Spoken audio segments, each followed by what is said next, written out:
Hello everybody and welcome back. As always, I am Mateo311 and this is your one channel for everything VR related. Today, we're ranking 4 years of VR games. That's right, we're going through my entire Steam library of 99 games, my Oculus library of 20 titles, and my Oculus Quest library of another 15 games. So if you end up enjoying the video, you know what to do. Thumbs up, comment, and subscribe. Alright guys, let's get into this.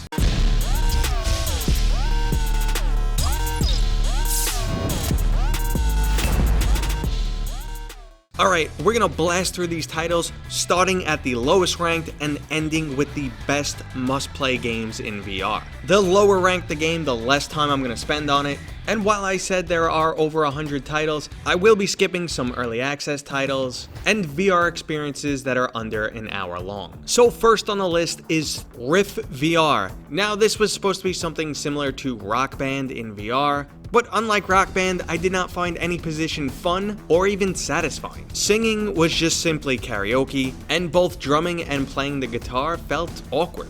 Out of every single VR game I played, this is easily my least favorite, and I'm giving this game a 5.0. Next up is Thundergod, coming in at a measly 5.5. It's not a bad game. Graphically, it actually looks pretty good, but this is a wave shooter with not much content, and it's gonna leave you with some throbbing arms. For about 5 minutes, you'll feel like Thor, and then 40 minutes later, you will be done with the game. Next on the list is WOLFENSTEIN Cyberpilot. So rather than giving us that amazing visceral combat of the WOLFENSTEIN reboot, or that over-the-top cutscenes and narrative, we got a lackluster WOLFENSTEIN branded VR game with few redeeming qualities. It also doesn't help that the game is only about 90 minutes long. Now the next 3 games are all really good and under normal circumstances would all be scoring around an 8.0. However, they are multiplayer only games and the community has completely dried up. Now these games include Hover Junkers, Space Junkies, and Star Trek Bridge Crew. At launch these games were all great, but now it's nearly impossible to find the game.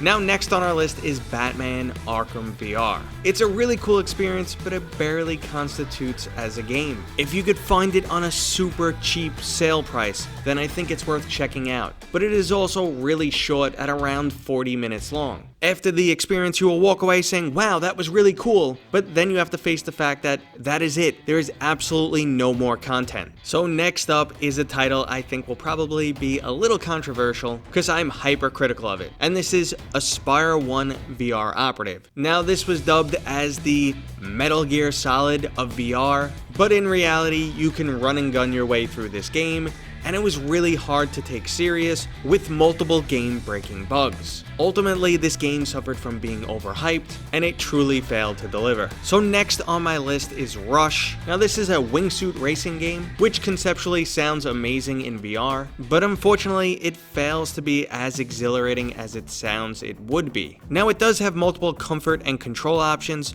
so it should be playable for everyone, but should you be playing it is the question. It's fun, but unless you specifically wanted to play a wingsuit game, there are a lot better VR games out there. So next up on our list is Deathlab. This is a Mad Max Twisted Metal inspired racing shooter. The game is actually pretty cool, and surprisingly, months after launch, I still got into a game relatively quick using my Oculus Quest. Maybe I just got lucky and this was a fluke, but it still appears to be completely playable online. The only problem is there's not much to it. After you've raced the few tracks multiple times, you're gonna start to get bored. Next up, we have Final Assault. Now the fact that there aren't many RTS VR games available may make this more appealing, but overall it's very light on RTS features. It's really cool to actually be standing in the middle of the battlefield in an RTS game, watching planes fly overhead, and seeing all of your soldiers battle down below, but an overall lack of depth keeps this from being a truly exciting VR game. If you need a VR RTS fix, then it's not a bad option, but it's definitely not a must-play title. Next on our list is Ninja Legends. Now this is an arcade-style wave-based fighting game. There are some pretty cool power-ups, weapons, and bosses. Combat can be quite challenging and feel rewarding, but it's also really cartoony. The game is a fun distraction though, and I particularly liked it on the Oculus Quest because you could spin circles without worrying about your cable, and since this isn't a graphically intense game, the downgrade on the Quest is not very pronounced. Next up, we have Mace and Grace, and it's actually quite similar to Ninja Legends in some ways. It's another wave-based melee game, but there is a much higher emphasis on humor, and you have a few different game modes to choose from. Mace and Grace is a little bit more fun in short bursts, while Ninja Legends is more rewarding over time. Next up, we have Synth Riders and OhShape. If you're looking for an alternative to Beat Saber, maybe you want your rhythm game to involve your whole body a little bit more than Beat Saber does, well, in that case, these two titles will satisfy you. OhShape has you contorting your body into specific shapes to progress, and Synth Riders has you tracking your hands in specific locations, but it ends up kind of getting you to dance to the beat of the song. Unfortunately, I don't find either title as satisfying as Beat Saber, but if you are a rhythm game junkie, then these are definitely good alternatives. Next on our list, we have Doctor Who: The Edge of Time. Now, this is a puzzle and exploration game, which I'm sure Doctor Who fans will love, but for the rest of us, it's just merely okay. It released in 2019, but oddly felt much more like a 2016 VR title. Controls are simplistic, and I have to admit, as someone who's never watched the Doctor Who series, the majority of the content is just lost on me. Now, a similar style game that I found much more enjoyable was Proze Enlightenment. It's similar in the manner that it is also a puzzle and exploration title. It is story driven. I just found the overall storyline of Proze to be more intriguing, and the overall entertainment value didn't hinge on previous knowledge. Now, if you're really looking for a puzzle exploration VR game, Proze is not a bad title, but I will have better games higher up in the ranking. So next up, we have Airranger, formerly known as Walk On Arrow. This is a battle royale game wherein you shoot yourself across the map using your bow and arrow. The game has received pretty frequent updates, and after a year still has a multiplayer community behind it. Combat is actually quite fun, and there aren't many VR battle royale games out there. So if you were looking for a cartoon-styled battle royale game, this and Rec Room are really your only choices, and I would have to say this one is a bit more fun. Next up, we have Doom VFR. Now, at launch, this game was actually pretty broken, and I gave it a negative review on Steam. The majority of issues have been fixed, but this still isn't an overall great title. Just like with Wolfenstein, we wanted Wolfenstein in VR, we wanted the same thing with Doom. We want to see that Doom reboot in VR. It just doesn't have that same pace or feel as the new Doom we've come to love, and it is a pretty short title. Again, we don't have many story-driven shooters in VR, and this was a nice distraction, but I expected a lot more from this title. Moving into some better story-driven shooter options, we have Defector and Stormland. Both titles are Oculus exclusives, and while Defector tried to be a jack of all trades, Stormland just tried to give you a nice, refined co-op experience. Overall, Defector is a really good game. It's 007 meets Fast and Furious, and the game tries to have a nice amount of variety with things like interrogations, straight up shootout levels, melee combat, and even stealth elements. They also did not skimp on the storyline, and while it might not be at the level of Asgard's Wrath, it's still worth checking out. Now, Stormland gave us a refined shooter that you can completely play in co-op, and it allows you to just continually play the game as things will reset and change on a monthly basis. Personally, I was a bit underwhelmed with this title, but I do understand the mainstream appeal, and there is a great attention to detail and polish in this title. If you're looking for a co-op shooter, it's probably one of your best options, unless you want something that's a little bit less serious, and that's when I recommend our next title, Arizona Sunshine.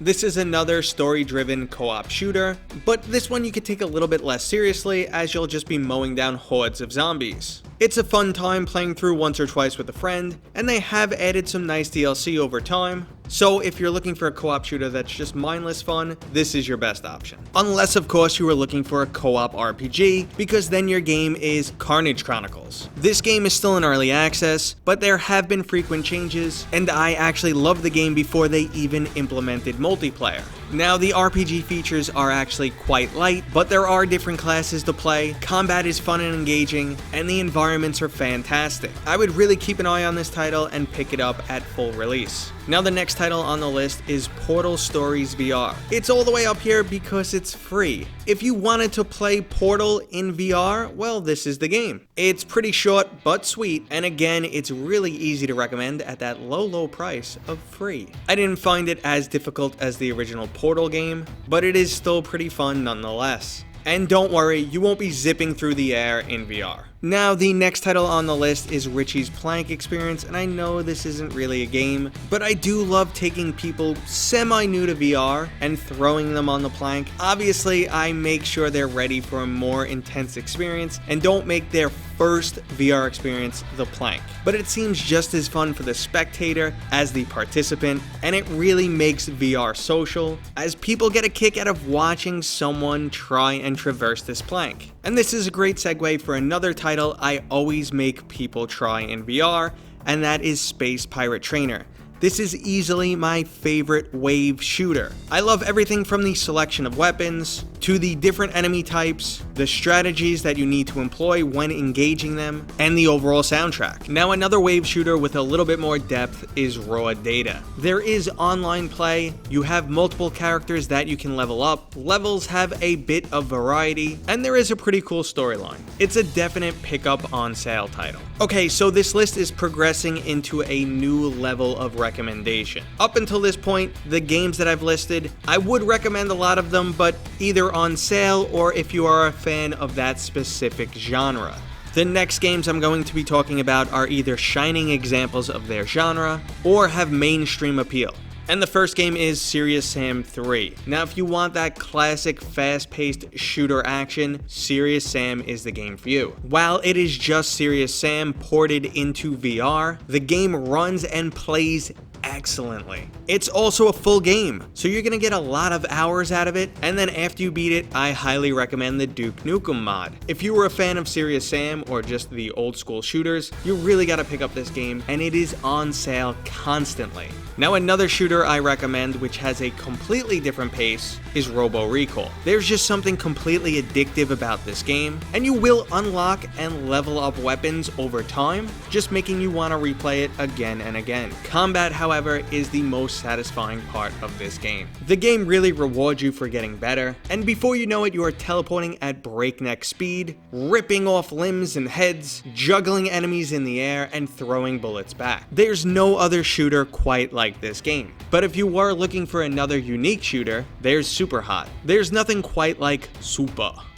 The game only moves when you move, leading to this Matrix-style VR Inception world. It's a must-play for just about everyone, it's just a shame that it's really short. Now, back in 2016 and 2017, the king of VR RPGs was Vanishing Realms. And the game is still a lot of fun and does give you that VR RPG fix that you may need. And while it's still good, it just doesn't compare to games that have recently released. I still have a soft spot for this game though. It truly sold me on VR, and I would put it on a VR Essentials list. Another soft spot I have is for an early access title called Silicon Rising. I will admit that it doesn't really elevate the VR genre at all, but it's also undeniably fun. It's a fast-paced wave shooter with some awesome graphics and a light story, but I've been covering this game in early access for a year now, and I just always seem to jump back into it for a few hours here and there. Overall though, the game is kind of short, and I will admit this is probably higher on the list than it should belong, but again, I have a soft spot for this title, and I think it's worth the $20. Okay, our next title is a rather unique one, and that is Keep Talking, Nobody Explodes.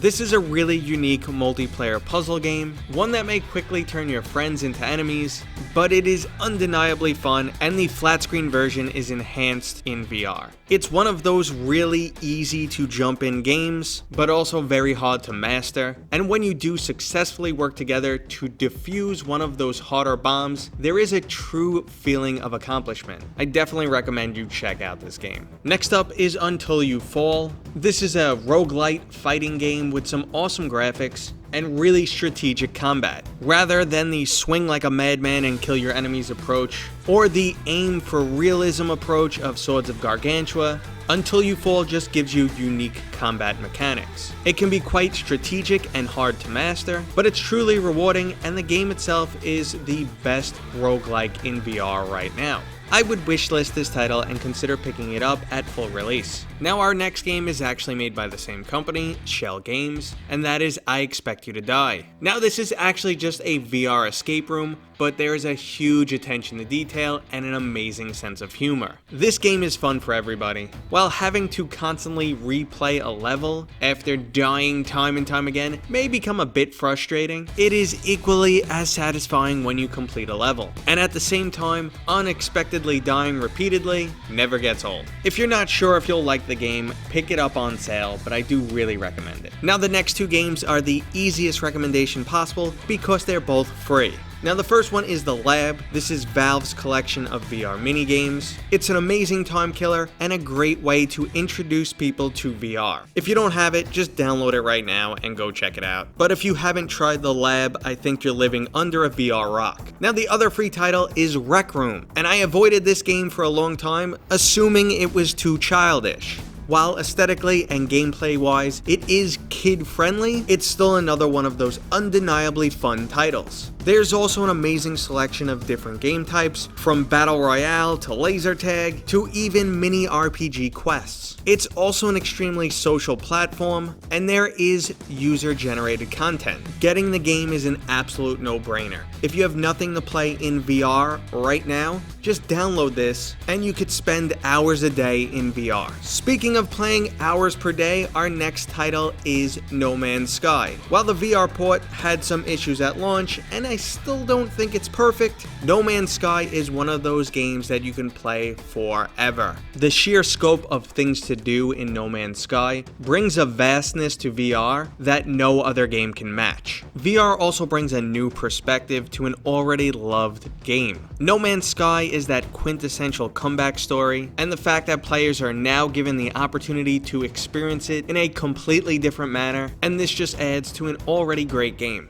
So next up we have The Gallery, episodes 1 and 2. Back when I was discussing Proze Enlightenment, I said there was a better exploration and puzzle game, and this is it. The storyline is creepy, intriguing, and takes some wild turns. The puzzles are fun, and the environments truly stand out. This is my #1 recommendation for puzzle exploration games in VR. Now if you want to throw a horror theme on this genre, or you're a fan of Westworld, I recommend Westworld Awakenings. The game plays a lot like Outlast, just in VR, and while it's not as gory or morbid as Outlast, the game has a Westworld storyline that is true to the source material. I truly enjoyed the game, but thought it was a little bit too short. Okay guys, we have evolved into our final form. These are the must-play titles that I recommend to absolutely everyone. And the first game is Moss. I held out really long before trying this game, and I cannot tell you how many people recommended it to me. And I just continually said, nah, it's a kidsy platformer, I have no interest.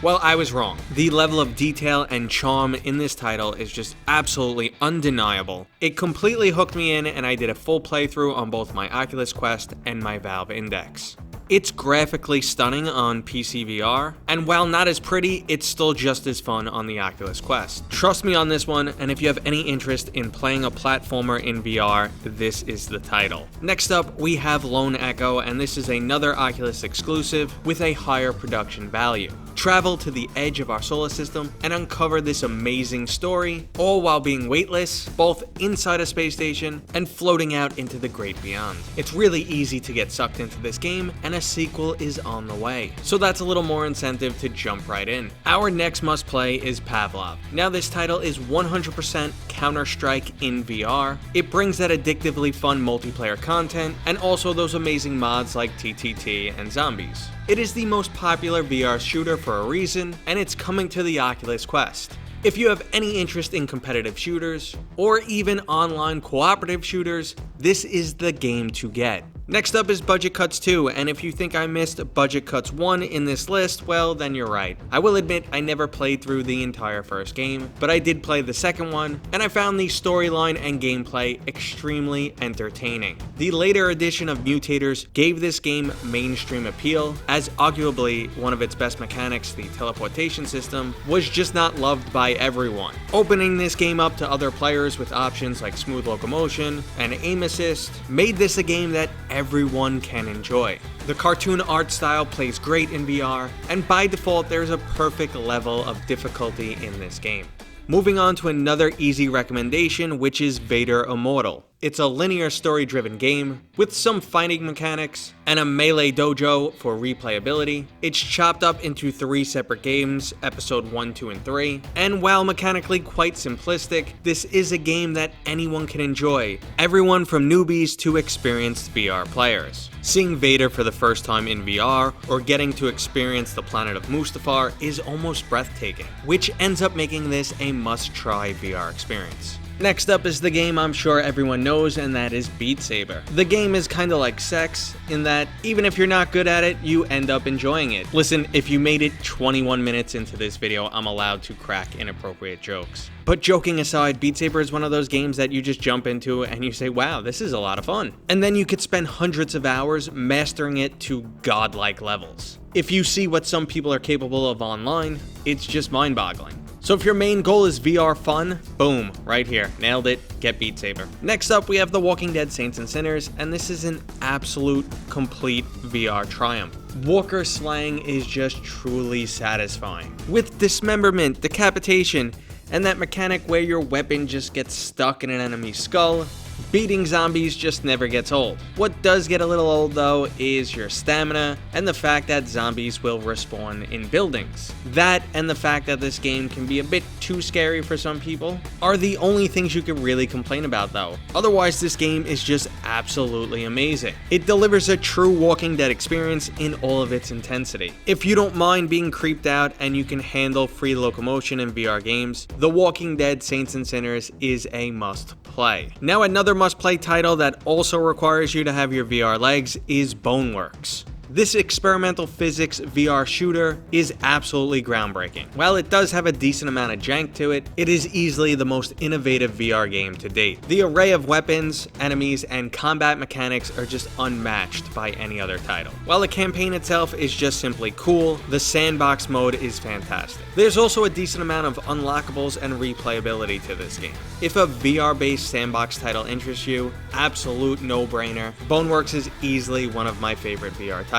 Now we only have one more title left on this list, and I won't say this is my absolute hands down favorite, but it is definitely the game that hooked me more than any other title and got me to spend 40 hours in VR in a very short period of time. This game is of course Asgard's Wrath, and it is your #1 VR RPG fix. While the RPG elements are a bit light, the storytelling and more importantly the delivery are fantastic. The developers clearly know how to use VR to its fullest potential. Changing perspective from mortal to godlike is something that only has a drastic impact in VR. Graphically, this game is also absolutely stunning. From the Rainbow Bridge down to your player companions, everything has a stunning amount of detail. Mechanically, the game is solid, albeit not the best melee combat you'll find in a VR game, it is still truly satisfying. There's 40 plus hours of content, and it is truly addictive. This is the only VR game I played like a flat screen game, where I would jump in and play for 3-4 hours a day. Alright, if you guys made it this far, thank you so much for watching this video. As you can see, it took a while to put together. I hope it was worth it. I hope you guys enjoyed it. I did leave out a few titles here and there, and let me know the important ones I missed. But otherwise, just give me a thumbs up, and I will see you guys on next time.